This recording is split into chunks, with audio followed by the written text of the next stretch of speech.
How will these protests that we're going to see today and what they represent shape the new Prime Minister Lecornu's prospects of getting a deal done and getting a budget delivered?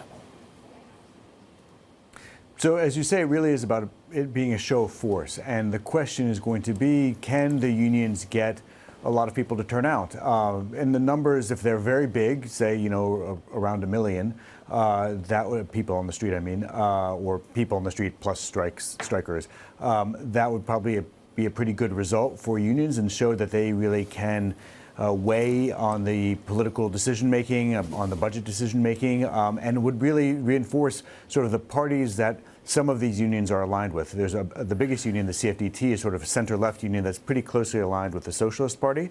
So it's sort of, if they have a big show of force, it helps sort of the left to say, like, you need to give us a lot if you want our support in a budget.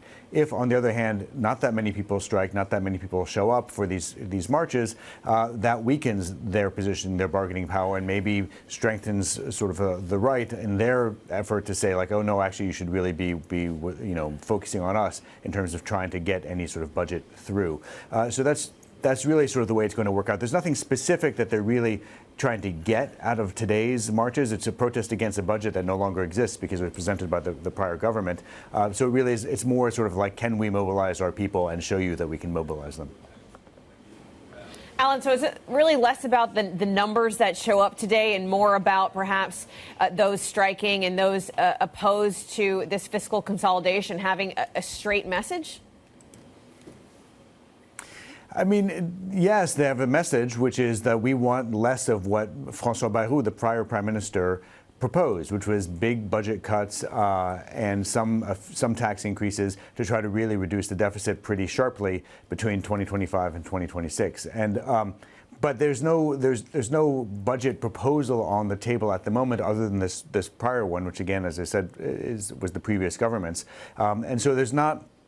Unlike some protests in France, which are against specific measures, you might recall, when there was a push to when France raised the retirement age from 62 to 64, that created months of protests in the streets, and those were specifically against that specific plan. This one is a little bit more diffuse because it's against sort of budget austerity, but since there's no budget austerity specifically, being discussed at the moment, it doesn't. They have fewer sort of specific aims that they're going for. Alan, taking a step away from the detail here of France, we've got an interesting story on the terminal by colleagues this morning asking whether Europe is becoming ungovernable. And they're looking at various geographies where fiscal pressures exist and politics is increasingly fragmented, and asking whether Europe has what it takes to kind of move things forward and make decisions and progress. What's your take on this kind of reporting? I mean, it's the fundamental existential question of Europe, really, at the moment, and actually large parts of the world. You have seen in France, as in many other countries in Europe, you see a sharp rise in the populist right. You see a lot of people who have really, I'd say, lost faith, or certainly lost some faith in democratic institutions. And the question becomes, okay, well, how do you respond to that? And people like to point out, this is we're on our fifth prime minister in 2 years.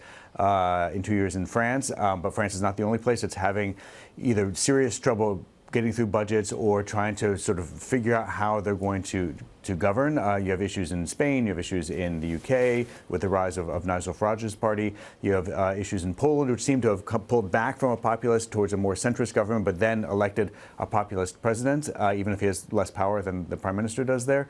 So it really is this.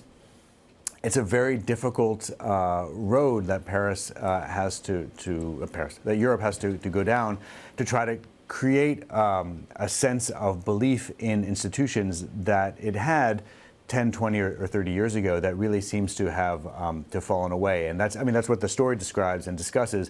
And it is a real fundamental issue for Europe that's not going to be solvable very easily or in the very near term.